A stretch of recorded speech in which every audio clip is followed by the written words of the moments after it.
KPK memakai omongan Nazarudin untuk nyebut orang-orang itu di total 2,3 triliun. Dia bilang itu kerugian negara. Ngawur KPK itu. Coba siapa KPK-nya yang bilang? Mana auditornya yang bilang begitu? Jadi saya mau pakai Pak Jokowi. Sekarang debat saya. Kalau saya kalah saya kasih sepeda. Ngomong real. Dan saya nggak akan berhenti ngelitik Pak Jokowi. Karena saya tahu orang sungkan ngelitik dia. Saya nggak akan berhenti, Pak. Perlu konsentrasi, perlu fokus, ada target sasaran, itu yang saya senang.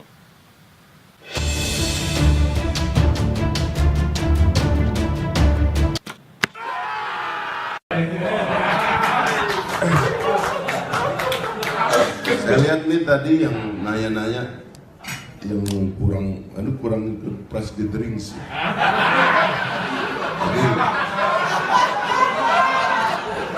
Jadi, saya terus terang ya, ini saya mau pakai ilmu Pak Jokowi. Sekarang debat saya, kalau saya kalah saya kasih sepeda. Nah, saya serius, ini akademik, ya. Serius saya nggak main-main ini. Supaya kita jangan mereduksi itu jadi angan-angan. Ya. Sekarang misalnya kita kalau lompat ke IKTP, tolong kasih tahu saya mana kerugian negara 2,3 triliun itu. Ini saya studi nih. Bohong, Pak. Bohong, nggak ada, Pak.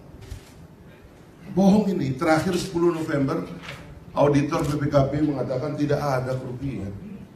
Bohong, Pak. Aduh, Bapak ini nggak berani ngomong KPK bohong. Saya bilang KPK bohong. Tipu ini, Pak, tipu. Itu masalahnya. DPR ini lembaga pengawas. Jadi kalau Bapak tadi mengeluhkan DPR ini bisa apa sih? Nanti angketnya nggak ditaati. Loh, berpikirnya terbalik. Kalau begitu Pak Fahri harus bikin dong undang-undang yang menyebabkan angket itu punya wibawa. Harus begitu dong.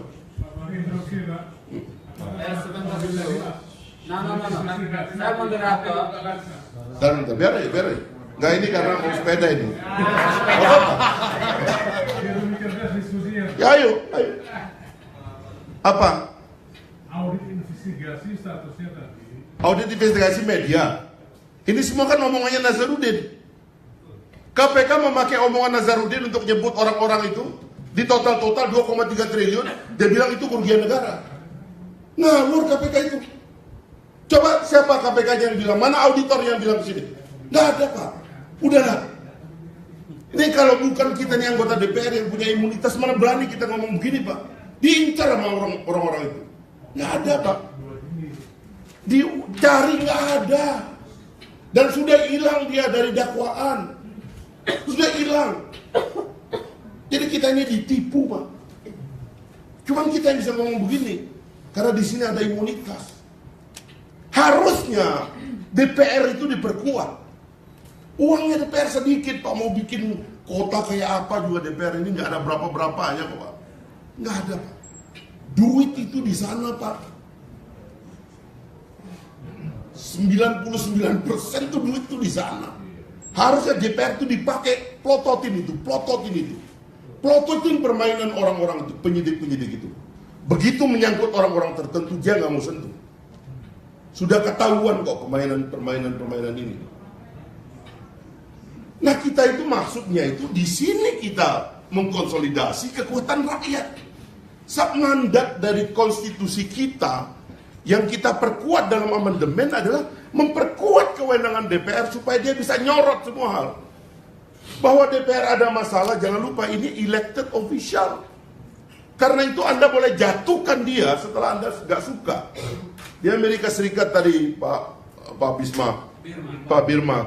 Di Amerika Serikat itu karena takut House Rep-nya itu macam-macam, dibatasi, Pak, 2 tahun, Pak. Saya punya pikiran juga, mungkin perlulah DPR ini kita batasi 2,5 tahun. Supaya seleksi masyarakat makin aktif. Di sana anggota DPR itu betul-betul, Pak, terintegrasi dengan aspirasi rakyat. Kita harus perkuat itu, nggak ada masalah. Pemilu selah kita bikin. Supaya apa? Kalau ada yang macam-macam, singkirkan oleh rakyat. Sebab kalau Anda membuat DPR ini juga jadi lemah, kayak PNS, nggak punya kewenangan, nggak punya kekuatan, nggak punya imunitas, sirik kita sama dia. Terus yang kita suruh ngawasin siapa? Karena dia harus mengawasi, maka dia harus kebal badannya ini, Pak. Karena dia harus mengawasi. Pak, Bapak bayangkan kita-kita ini seperti Pak Masinton yang ngambil resiko, Pak, untuk mengkritik satu persoalan yang tidak berani dikritik oleh orang. Ahli-ahli hukum hilang, Pak. Masa kata tertangkap tangan diganti OTT, fakultas hukum diam saja. Prinsip yang begitu penting pada diam tuh guru besar. Kenapa? Karena juga takut juga. Kampusnya udah kena sadap semua. Ini ada pra-peradilan kasus Nazar di Bali sebentar lagi. Saya kira Nazar juga dilepas juga itu. Seperti KTP ini, katanya sekongkol 3 orang, 4 orang. Anas, Nazar, Novanto, Andi Narogong. Kenapa 2 orang ini hilang? Dan untuk siapa 2 orang ini? Coba kalau firasat jurnalisme saya ya, ini kan partai penguasa. Anda berani kejar itu. Kenapa partai penguasa nggak terlibat? Ini kan pembelokan, Pak. Ini kan kontrak konspirasi setelah Kartagina. Ini kan sekongkol 3 kelompok. Dan itu kalau kita telusur lagi, apalagi kalau Pak Masinton nanti bisa mengkonversi angket ini kepada penyelidikan IKTP, menarik itu, Pak. Menarik itu. Itu artinya bohongnya di mana, mainnya di mana. Nah, menurut saya kita di sini ini dalam rangka itu. Gak ada, Pak. Siapa yang mau bela Novanto? Pak, silahkan aja. Itu orang sakti juga kok. Silahkan aja. Nggak perlu dibela orang itu. Orang itu udah tahu cara hidup kok. Kok kita bela-bela? Saya bela diri sendiri aja belum tentu selamat. Kok bela Novanto? Kenapa? Jangan begitu dong. Saya punya dignity, Pak. Saya nggak mau. Saya nggak bisa dibeli orang. Saya bisa ngomong gini karena saya nggak mau dibeli orang, Pak. Jangan kemudian kita sebar ini pesimisme. Nah, makanya saya, ayo kita debat. Masalahnya di mana sih? Kalau saya itu tadi ya, begitu kita bilang ini DPR mau apa? Perkuat. Saya pulang dari Amerika ini, di antara pikiran saya adalah itu. Satu, kita perkuat. Kedua, kalau mau mekanisme check and balance-nya diperkuat, harusnya memang ada pemilu sela. Cuman kalau di sana kan senatnya diberdaya, senatnya 6 tahun. Maka kalau ada apa dalam pemilu sela, senatnya kuat. Dan senat itu memang lebih kuat, dipilihnya memang kalau senat itu ibaratnya itu negarawan lah. Makanya umumnya calon presiden itu nanti alumni senat dia, bukan alumni house. Politisi baru itu masuk house. Nanti kalau sudah punya nama, masuk senat dia gitu loh. Maka dia lompat ke presiden gitu. Ini sistem, Pak. Kita serius juga mikir negara ini, Pak. Nggak main-main, Pak. Dan yang nggak bisa tidur bukan cuma Bapak, saya juga nggak bisa tidur. Saya nggak bisa tidur juga melihat keadaan kayak begini. Nah, cuma dalam falsafah yang saya mengerti, ada lembaga inti, ada lembaga ad hoc. Korea Selatan mengatakan setelah 8 tahun lembaga ad hoc ini berbahaya. Karena banyak kewenangan yang diberikan kepada dia, kok tiba-tiba harapan masyarakat ke lembaga ad hoc. Sampai tercipta opini, hanya lembaga ad hoc ini yang bisa menyelesaikan persoalan. Tegas mereka, terutama karena kelas menengah ekonomi udah kuat, dia datang ke parlemen, debat. Ini udah merusak ekonomi, kata mereka. Dibubarkanlah itu KPK-nya persis seperti KPK kita kekuatannya. Bapak ingat itu waktu beberapa tahun yang lalu itu banyak mantan-mantan presiden Amerika, presiden Korea Selatan yang ditangkap-tangkap itu, Pak. Itu gara-gara itu. Nah, akhirnya apa? Mereka bikinlah lembaga baru ACRC itu. Ya, gabungkan Komnas HAM, KPK lama, Ombudsman, digabungkan itu menjadi ACRC yang disebut sebagai lembaga komplain. Kalau Anda punya pejabat publik yang Anda harus komplain, lapor ke sini. Polisinya kemudian ditata secara lebih baik, diawasi secara lebih kuat, parlemennya juga mengawasi secara lebih kuat. Bapak harus optimis, Pak. Yang dikirim ke parlemen itu kita-kita. Saya ini udah mau pensiun Pak, besok-besok kan anggota DPR-nya saudara-saudara. Ya kan? Yang masih jelas kan? Bisa punya partai kan? Saya udah mau pensiun. Dan kalau masa Anda masuk jadi anggota DPR nggak bisa optimis negara ini bisa kita ubah? Bisa Pak. Optimisme kita itu bergulir, ada harapan Pak. Karena demokrasi itu membuat semua orang bisa terlibat. Tidak orang-orang tertentu saja, semua bisa terlibat. Saya sama Pak Masinton itu kan juga nggak paham bisa sampai sini. Demonstran kita nih Pak. Kalau bukan rezim ini kita runtuhkan, mana bisa orang kayak dia kayak saya masuk sini? Orang kurang ajar kayak begini. Ini pulang keluar pakem kadang-kadang gitu. Tapi itulah optimisme yang kita bangun. Setelah otoritarianisme kita tumbangkan, sistem itu akan memperbaiki dirinya sendiri. Itu terjadi di negara demokrasi begitu. Korea Selatan luar biasa sekarang. Selular dia kuasai, elektronik dia masuk, mobil dia masuk, industrinya meledak. Di kita ini kan mati. Karena orang nggak berani ngambil keputusan. Jangankan ngambil keputusan, ngomong aja nggak berani.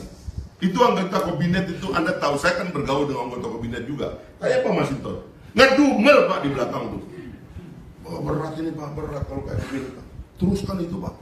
Pak Masinton itu, terusin Pak Masinton. Berat kita ini. Gak ada yang berani ngomong. Gitu loh. Nah ini kan nggak boleh Pak. Ya, hipokrisi kolektif ini harus kita hentikan. Emang ini nggak benar Pak. Nggak usah khawatir dengan moral masyarakat. Secara umum kita itu baik. Nggak usah ada yang bilang polisi apa Anda bisa percaya. Dah, udah percaya Pak.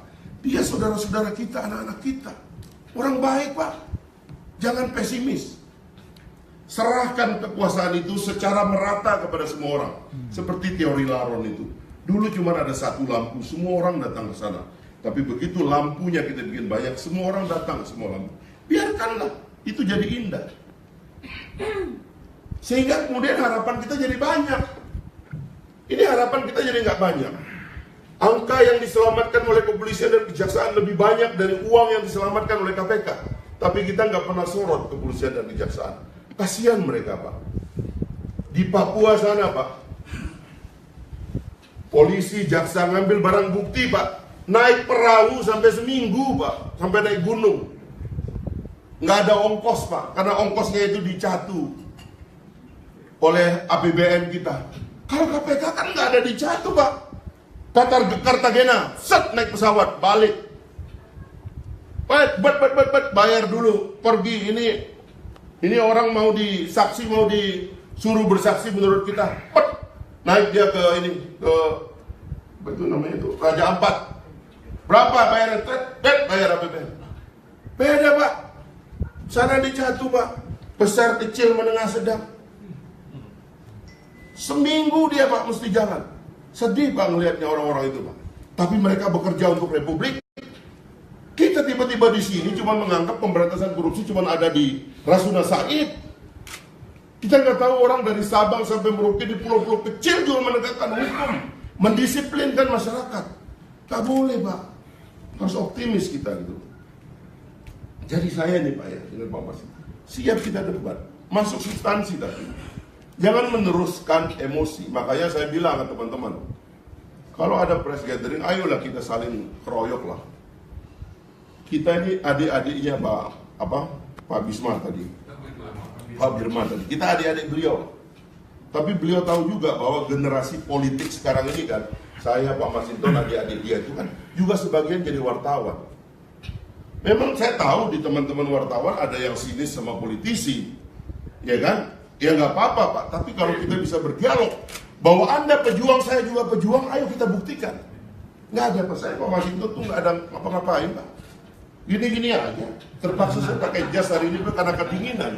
Semalam saya masuk angin. Itu aja kadang-kadang. Bukan saya gagah-gagah Pak, memang lagi masuk angin. Nah, ini udah keluar keringat sih saya. Saya senang ini kan, habis ini keringat. Mudah-mudahan habis ini saya sembuh gitu. Nah jadi itu mari kita saling keroyok. Nggak ada Pak yang kita duduk-duduki, siapa yang kita bela? Nggak ada Pak. Ngomong real aja. Dan saya nggak akan berhenti ngeritik Pak Jokowi, karena saya tahu orang sungkan ngeritik dia. Saya nggak akan berhenti Pak. Negara bisa kacau kalau kita nggak perbaiki keadaan. Begitu polisi, jangan percaya polisi. Begitu KPK diganggu, wah polisi pasti mau merusak. Jangan Pak, kasih kesempatan. Mekanisme hukum sudah kita buat, kontrol masyarakat luas. Semua orang hidup dalam akuarium. Berani berbuat salah, dia bisa dituntut. Itu Pak sistem yang kita sudah buat kok. Nggak usah takut. Jadi sepedanya nggak jadi.